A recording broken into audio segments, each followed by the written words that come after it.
Welcome to Moments with Marianne. I'm so delighted we're spending this time here today. We have a very inspiring show coming right up with special guest, Dr. Kac Young. And she's here today to talk to us about her new book, The Art of Healing with Crystals. Now, Dr. Kac has been a producer, writer, and director in the Hollywood television industry for over 25 years. She earned her PhD in natural health and doctorate in naturopath. She completed 36 hours of nutrition from Baylor University, and her clients come to her for advice on health, nutrition, and spiritual well-being. Using her third doctorate in clinical hypnotherapy, she helps people manage weight control, smoking cessation, behavior modification, stress reduction, past life regression, and phobia management. I'm so delighted that she's here today to share with us her new book, The Art of Healing with Crystals. So let's welcome to the show, Dr. Kac Young. Thank you so much. I'm really honored to be here. Oh my goodness, what a joy it is to have you here. And I loved your book. It was amazing. Oh, thank you so much. It's a culmination of 30 to 40 years of my love of crystals, and so I'm so excited to put it out into the world. I want everybody to work with them. Well, and there's a lot of interesting thought process around crystals, so I'm glad we're going to be talking about this today. But before we dive into that, you have quite an amazing background. I was really impressed. I mean, you've worked in Hollywood, you've been a director and a producer. What was the switch for you to kind of move from that more into the work that you're doing now, which is kind of more of this empowerment, enlightenment work? Well, thank you for asking. It kind of started for me on the set. I was the stage manager of the Cher show on CBS. It wasn't Sonny and Cher, but it was Cher's variety show. And our stage manager was a wonderful guy. His name was Sandy Frank, and he came to work one day and dropped dead right in front of us. And he was a dancer. He was thin. He had lots of energy. He was 55 years old. But what I realized is that he was under a lot of stress, a lot of pressure. He did a lot of coffee. He did a lot of cigarettes and Coca-Cola for lunch. And I think his body just gave out. So on that day, I said, oh my gosh, I am a woman in show business. At the time, in the 70s and 80s, I worked twice as hard as the men in order to go up the ladder and be recognized. And I said, I don't want to die. I want to have a career and have my health. So I started exploring other alternative ways of living, nutrition, heart health, crystals, Bach flowers, essential oils. I looked at everything outside of regular medicine and the regular lifestyle. I began to eat healthier. I began to concentrate on nutrition, and I brought all of these other healing modalities into my life. Every time, the beauty of working in show business is that you are working really, really hard for a dedicated amount of time, and then you go on hiatus. And when I was on hiatus, between shows, I would go find out something. I'd work with a mentor. I'd study a different modality, and then I would come back and, work real hard on the next show and then find another thing. So I traveled all around the world. I went to India. I went to Asia. I went to Australia. I went to lots of places to work with people who were teaching other things. And I combined my disciplines. I worked in show business, loved every moment of it, and then also studied these other things. So I brought them into my life, and then when I decided to concentrate on writing books, I'm still in show business. I still consult, and right now I'm writing a screenplay. So that's still part of me, but I am bringing to that work now a consciousness that involves many other things, and I think it's making my work better, and it certainly enhances my life on every level. Well, and especially in that line of work, because it can be so tough to have this type of, to have spirituality as an outlet where you're kind of investigating and learning more and just kind of digging deeper for yourself. It must have been such a liberating experience. Well, it was, and instantly I was able to help people because I got my doctorate in hypnotherapy as one of the first things I did. So I was able to help my other coworkers stop smoking, start to eat better, and I realized that, hey, this world of metaphysics, this world of what I now call the in-between, between our cosmic life and our life on Earth, that in-between section is where our power really lies. So as I began to become more effective as a hypnotherapist, I realized, and what else is there out there? And that's when I became interested in the more vibrational approach to healing and where that takes you in the world. Mm-hmm. And how all that comes together. Well, and so now we're talking about The Art of Crystals, your new book. What inspired you to write this book? Well, one of my sojourns, I met and studied with a gentleman called Frank Alper. And Frank was interesting to me because he'd worked with IBM, and so he had a scientific background of crystals, their properties, and their molecular structure. And when I studied with him, I really then saw the power that these minerals, that these gems held, because he explained it not from a kind of a woo-woo place, but from a real basis of here's why they work, and then you can take off from there. He was a great healer. He ended up teaching in Switzerland, and that's where he had the rest of his life in his institute. So I got this little crack where he was over in the United States, and that really started my exploration. And as I integrated crystals into my life, I was kind of hesitant to write a book on them. My book on essential oils was sort of easier for me to write in one way because it was more mainstream, and crystals was still kind of far and distant. And I thought, no, bring to that book what Frank taught you. Start with the basics and then move into the other realms with it, because that's what's going to get people to understand, just like it did for you. So I was inspired by Frank, and then it just became a time in my life, Marianne, where you kind of, I couldn't not do it. I'd reached a point where I said, well, I have to write about crystals. I have to tell people how they work and share the information. I can't just sit on it selfishly. Well, and it's interesting because there's a lot of conflicting information out there in regards to crystals, and I felt like your book really resonated with me. There's a lot in it that I was going, gosh, that makes so much sense. Well, thank you. I think that everything in this world is alive. I think that even when we look at a rock, it's alive because it's made of atoms. Those atoms are active, they're living, they're full of energy.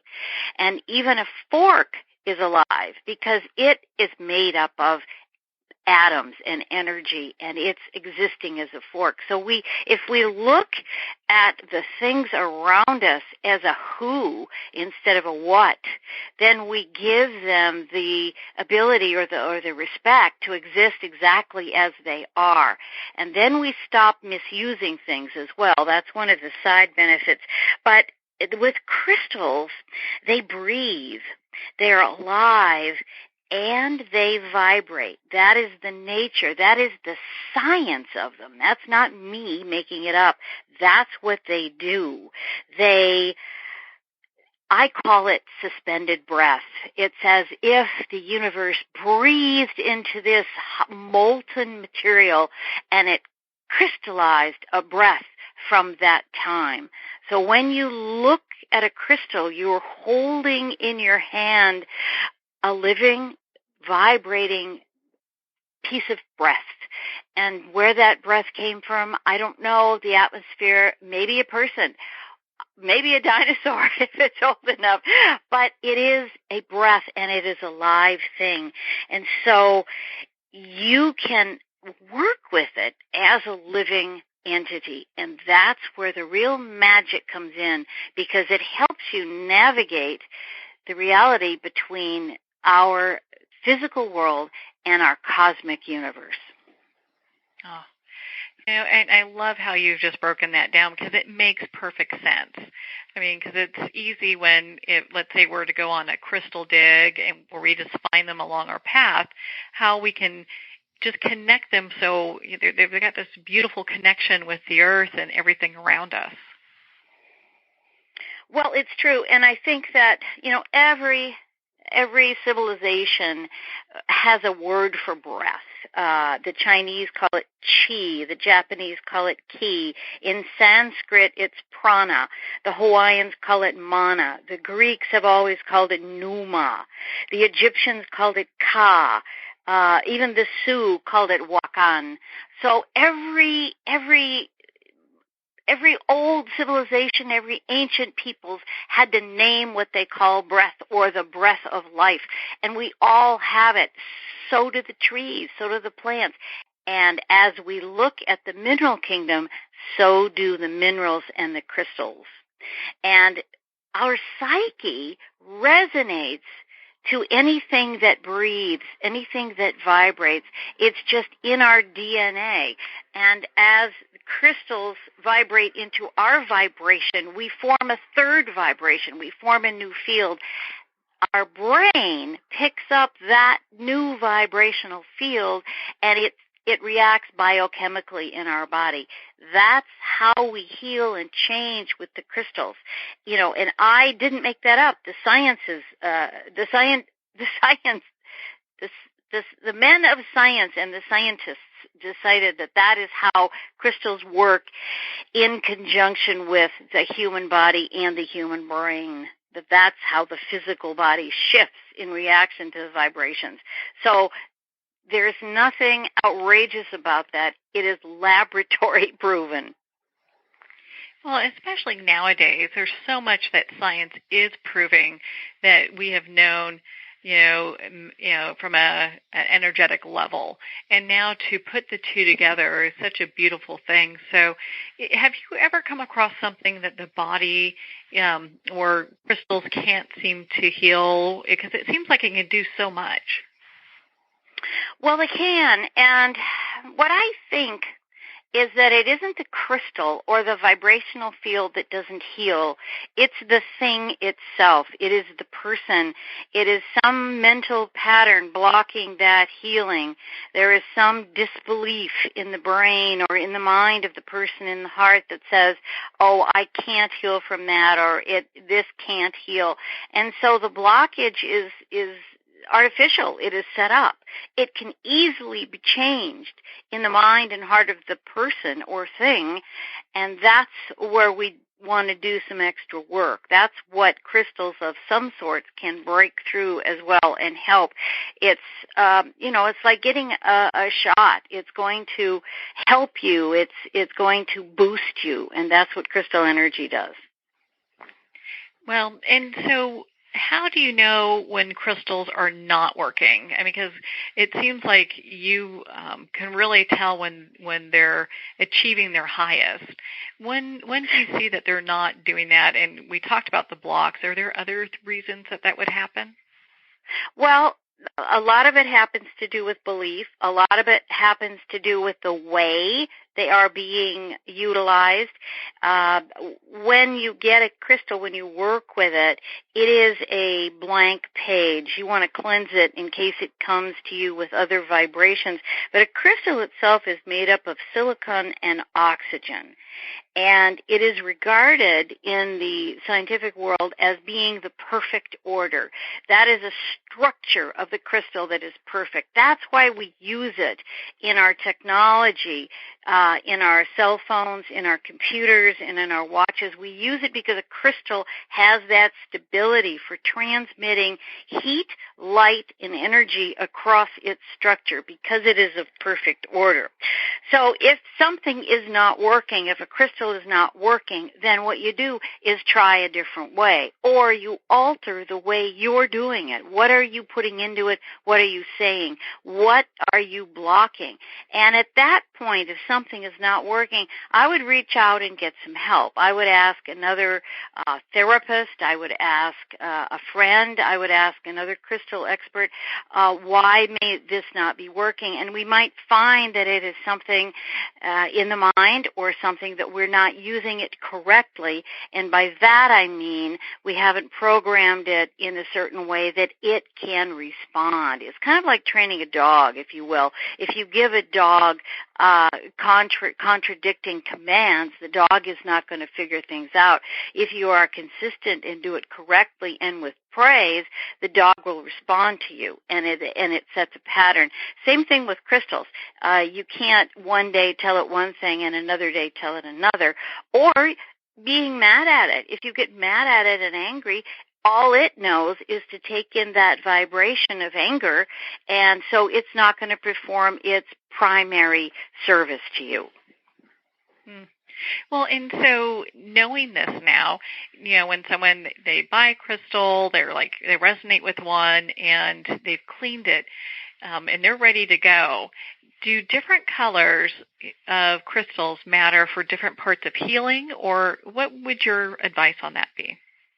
Well, yeah, it can. It really can. A crystal is formed, some as clear quartz, some as totally clear, but all the crystals out there are of the same chemical composition. The only difference is that they are formed next to another mineral.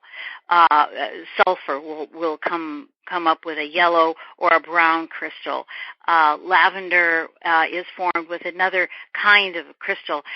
Whether it's next to iron or magnesium, that's what gives it its color. And therefore, it has a slightly different vibration, and people have experimented for 5,000 years with crystals, and they've come up with which ones work better for different types of things. Like, for example, a black tourmaline is a good grounding and purifying crystal. So if you want to get rid of negativity, if you want to help feel more grounded, then you would work with a black tourmaline. If you want a more spiritual, insightful help, if you want to commune with angels, or you want something more in the psychic world, you would work with selenite.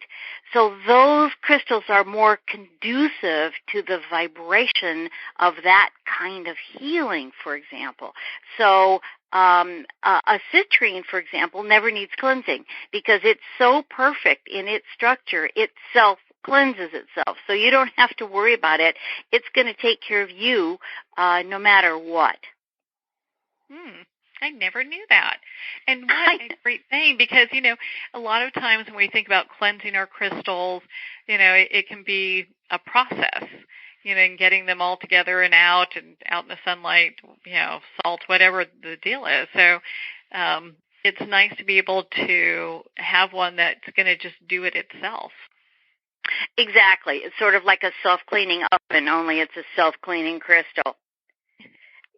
What I loved is when I was doing some research for the book, I learned that the ancient Sumerians, on the tablets that have been found, they included crystals in all their magic formulas. And the things that we find on the cuneiform tablets is that they had a very, very sophisticated culture based in cosmic energy exchange. And one of the ways that they did that was through the crystals. So did the Egyptians. I mean, for example, Cleopatra not only ground up malachite and lapis and used it as eye makeup. So when you look at the old representations of Egyptian women, they were using gemstones on their eyes. And the first jewelry was made to touch the reflexology points. The first jewelry wasn't for adornment. It was for healing purposes. Even the breastplate of Aaron that's talked about in the Bible had 12 different jewels, gemstones representing the 12 tribes of Egypt, and that became our set of birthstones for our own birth months. So it's been happening for so many years, and it's kind of like in modern society, hey, let's wake up. Let's go back to what they knew 5,000 years ago, and let's recreate our society using all of the energies and all the magnetic fields and all the vibrations that we have at our fingertips. It's not that hard. People that we consider I don't know, less than our society, less sophisticated, were using it, and maybe they were smarter than we were on so many levels. Well, on that note, we are going to pause here for a quick break. We've been speaking with Dr. Kac Young in regards to her new book, The Art of Healing with Crystals. You've been listening to Moments with Marianne. We'll be right back after these messages.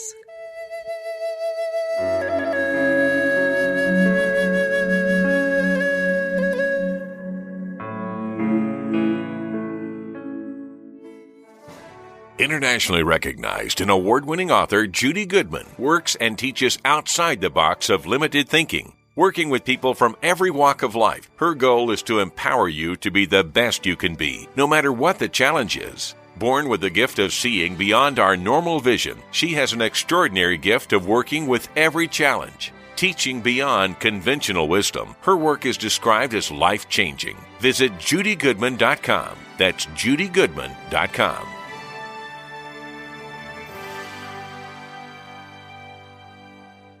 There comes a moment when you realize you're somewhere special, when you discover that each beautiful creature that you see has been rescued from a life of absolute horror and brought to this incredibly free place. Here's where their lives were forever changed, and where yours will as well. Discover over 500 tigers, bears, and lions at the brand new visitor center at the Wild Animal Sanctuary just outside Denver. For more information, visit wildanimalsanctuary.org. Discover true freedom at the Wild Animal Sanctuary.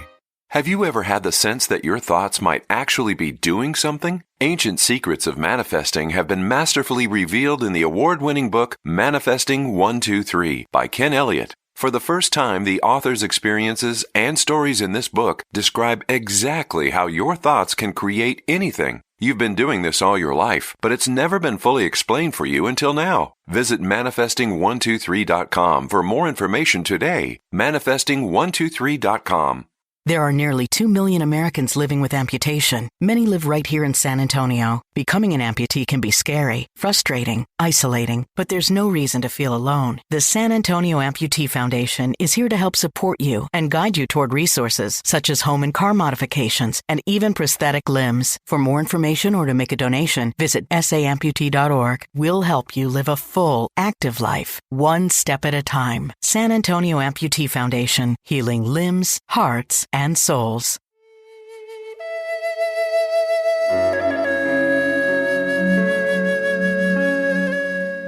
Welcome back to Moments with Marianne.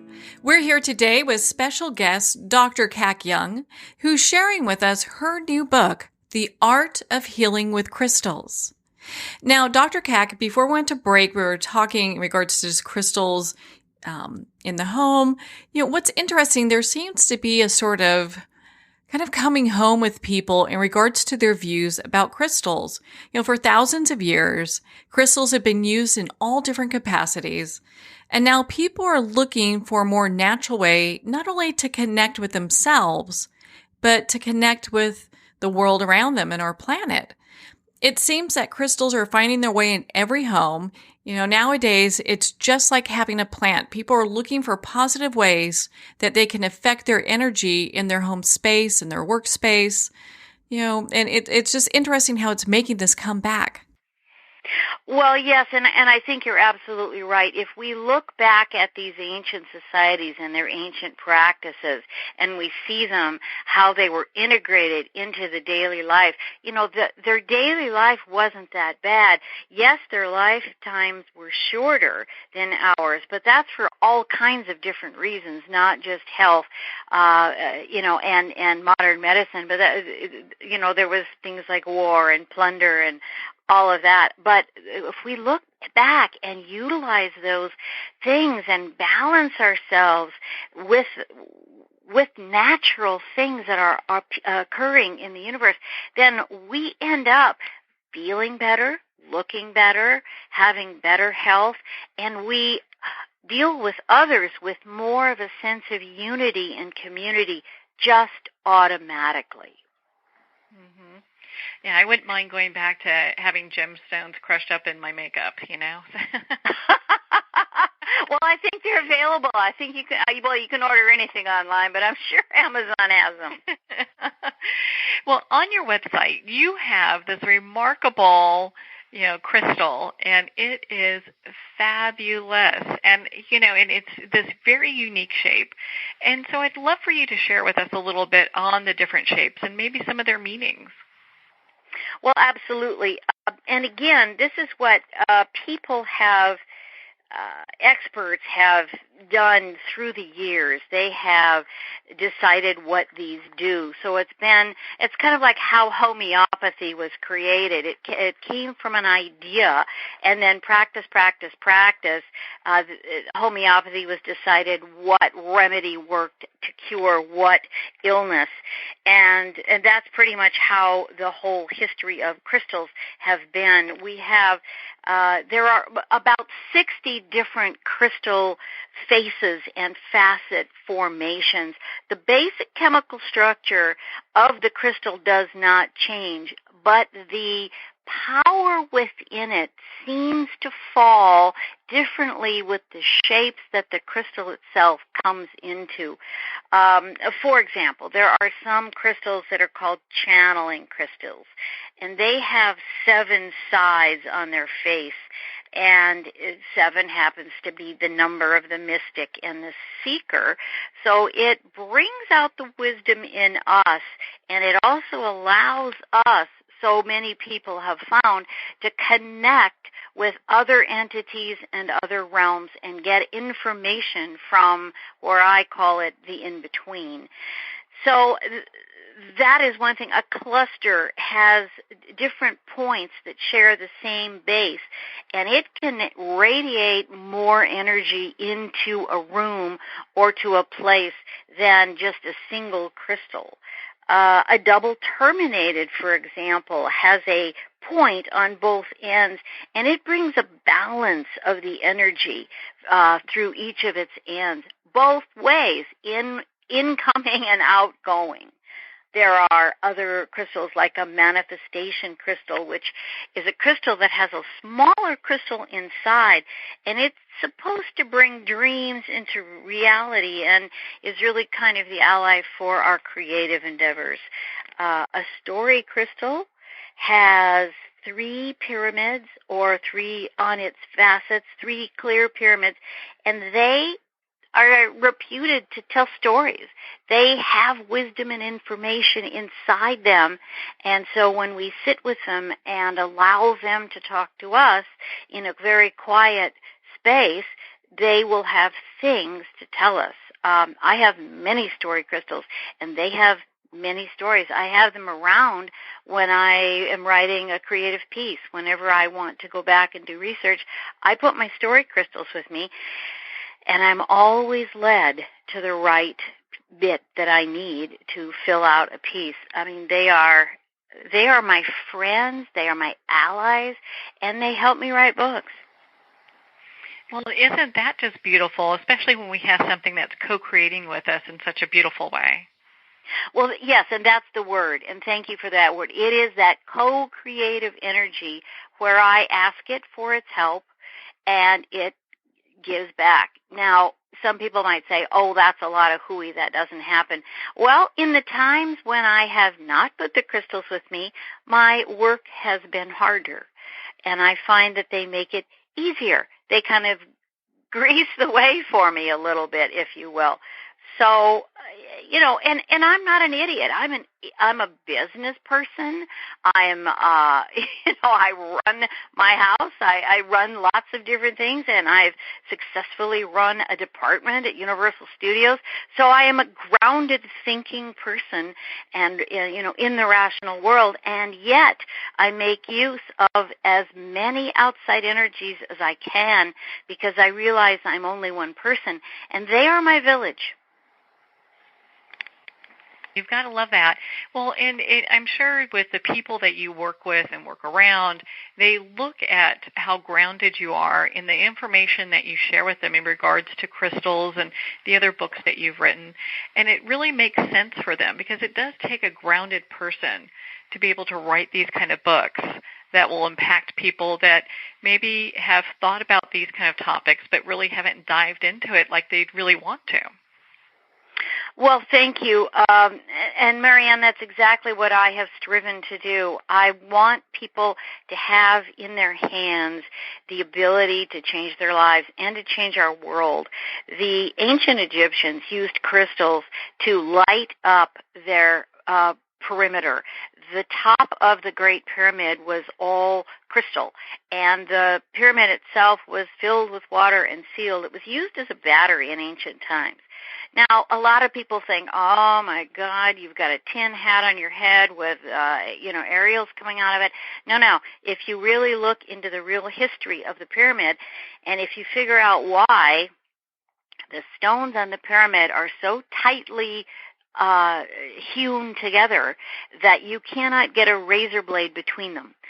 It was filled with water. It was used as a channel to bring in cosmic energies through the crystal at the top and then distribute that throughout the community. They had lights, and in my book I show you some of the drawings from inside the temples and inside the pyramids that show you what they used as the ancient batteries. Again, I'm not making this up. That's right there. You can go to Edfu, you can go to any of those temples and see this material for yourself, and you can figure out what it is. It is not a plant. It looks like a battery. And they also have their lights that they have, which is probably why they were able to build the pyramids so quickly. I mean, it may have taken a couple of lifetimes, but they built the pyramids and they had light at night. It wasn't just the 3 days when it was a full moon. They were able to light their work. So it makes a lot of common sense when you look at history through those eyes of saying, maybe other civilizations had things like that. Well, I'm sure that they have, and we're like touching the tip of the iceberg on that one. Because more discoveries are being made where you look at other civilizations and their use in crystals and just other matters that we're kind of just now kind of coming back into. Well, yes, exactly. And one of the things that I found out, which I thought was, entertaining, is that Napoleon, when his troops went into Egypt, they did a lot of digging, they did a lot of work, and they took back with them some of the things that they found. And the French, you look into the French records, and in the early 1800s, 1803, there was a lot of patents that were formulated around what they discovered in Egypt. So they brought it into the modern era without any credit to the pharaohs. So I guess that's what the victors and victory is all about. But it's the correlation is fairly interesting, and people can research that and find out that is true. Yeah. Yeah, without a doubt. I mean, the history is there, the research is there, and it's all kind of coming full circle. Well, and this kind of actually brings me to my next question. So when people are looking for a crystal to get for their home or for maybe their workspace, wherever they're at, does it matter if they get like a really big crystal? Should a smaller one be good? What would be the best one for them? Well, it depends on what they want to do with it. I always like to start small. I want to start with something that you can have in your hand and maybe take with you. You want to touch and feel. I like to suggest that people take an afternoon off and go to several different stores, plan ahead, figure out who carries what, and test them out. Go ahead and feel them and handle them and see what you get. And don't just do it in one hand. Do it in both hands. So hold it in your right hand, see if you feel something. Hold it in your left hand, see if you feel something. And then try different crystals and different gems and materials. And if you go with an open mind, then some stone somewhere will speak to you. And I would say, have a lemonade in between each store and think about what you have experienced, and then plan to go back and acquire whichever one spoke to you.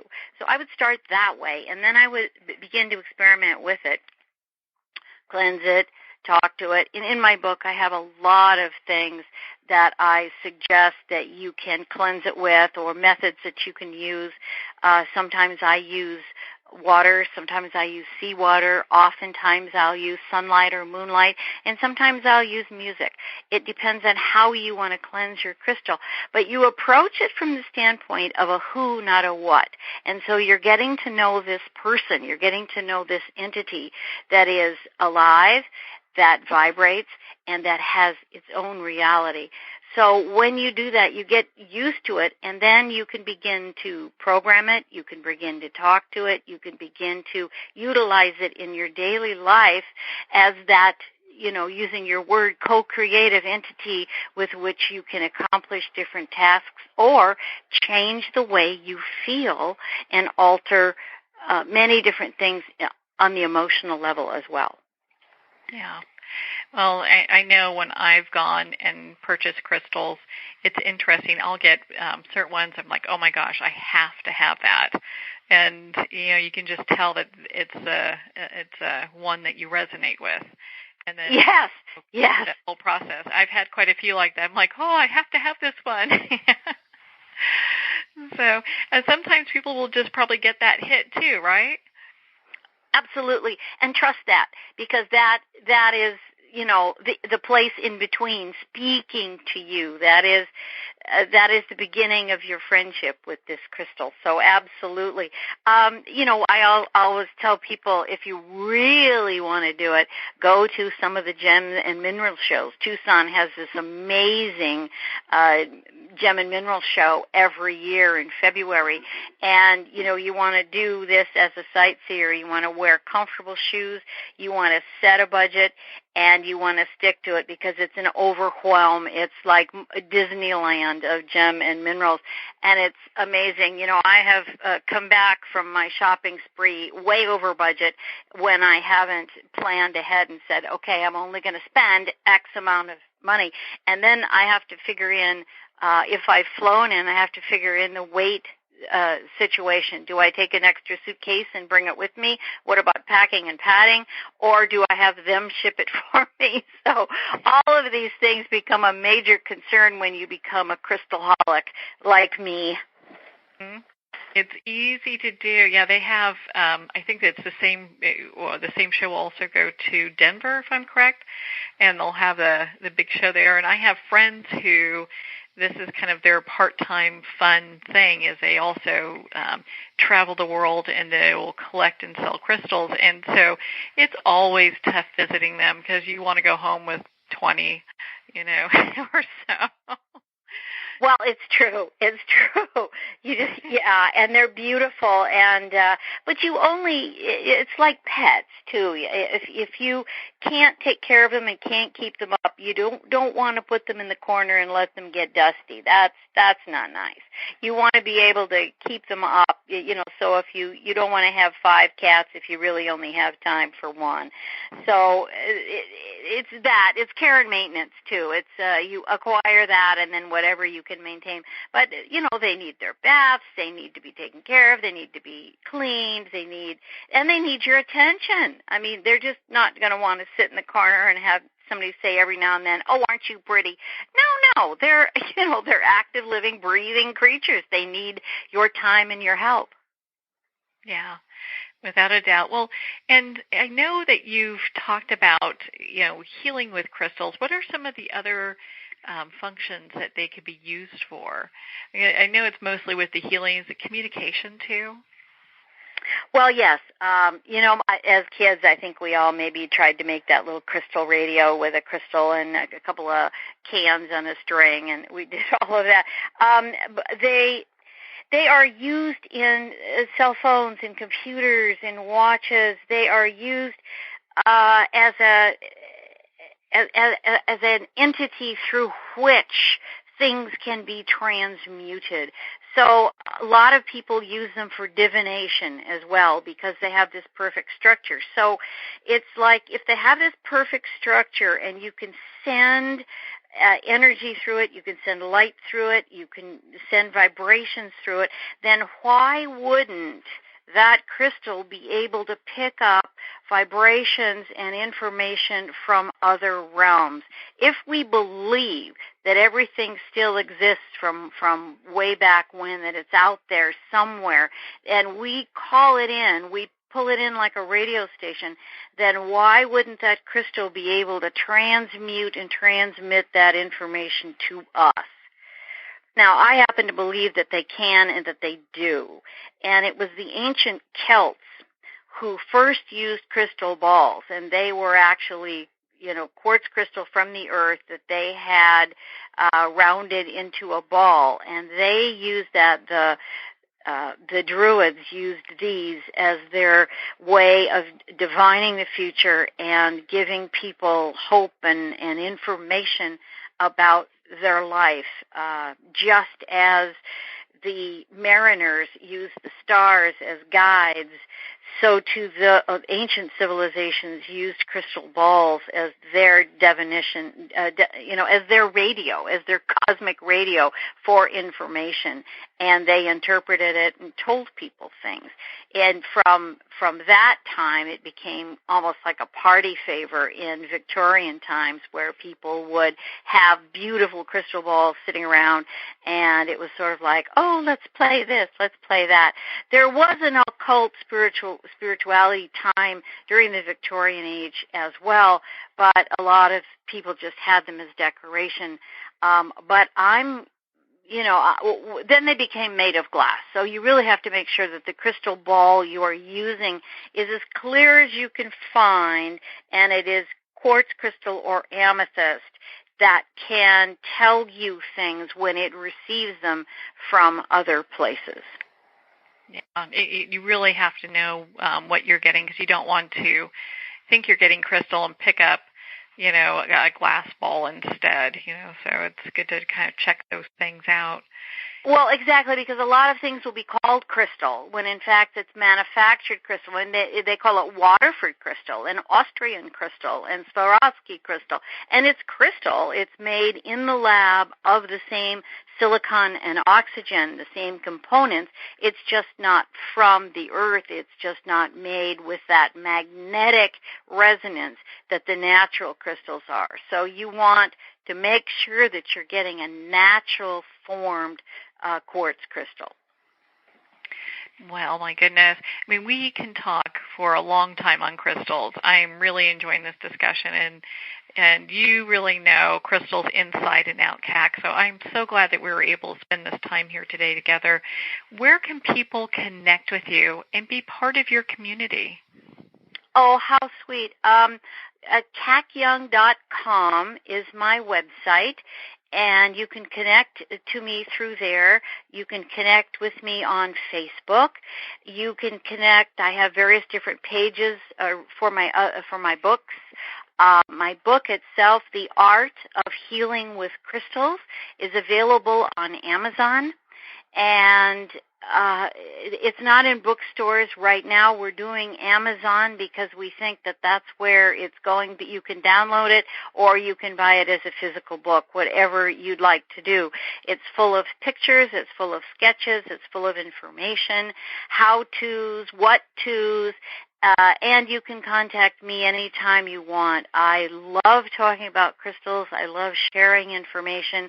And if you really, really want to treat yourself, I do crystal healings and I teach crystal classes, so you can just connect with me and get all the information you ever want to know about crystals that I can share with you. Well, and so on your crystal healings that you do, is that an in-person thing, or do you do healing sessions at a distance? I only do in-person right now, and I work with a client who wants to change their life in some way, and it might be one session, it might be several sessions. It just depends on what they want to do. And I'm in Ventura, California, so it would be here in this area with me, and it's been very effective. I bring out my crystals that I've had for years. They're all programmed for healing. They never lie. They tell the truth, and they're very powerful. They're each one of them is about 6 inches by 3 inches, and they're wonderful. They have worked for a lot of people and done a lot of good in the world. Well, how exciting is that? Well, Kac, thank you so much for taking the time to be on the show with us here today. Oh, it's my honor to be able to speak about crystals. Thank you for the opportunity to share this information with the world, and bless you for the work you do, Marianne. You are an extraordinary human. Well, Dr. Kac, thank you again so much for taking the time to be here. My goodness, what a great discussion that was. I'm so glad we got to talk about your new book, The Art of Healing with Crystals, and highly suggest everyone pick up their own copy. It's a great copy to have around the house. Again, you can buy The Art of Healing with Crystals on Amazon, Barnes & Noble, and all major retailers. And also, of course, don't forget our indie bookstores. We got to support those. If you'd like to connect with Dr. Kac Young, you can at her website at kacyoung.com. We'll also have it listed below. And if you would like to send me an email, you have any questions, comments about the show, you can email me at marianne@mariannepastana.com. Also, make sure to visit the Moments with Marianne website at momentswithmarianne.com. You'll see the full listing of all the great shows we have for this month, including our book club, which has listed the fabulous books that are listed for this month. Well, we're at the end of our time today. I would like to thank everyone for tuning in. You've been listening to Moments with Marianne. And remember, make every moment count.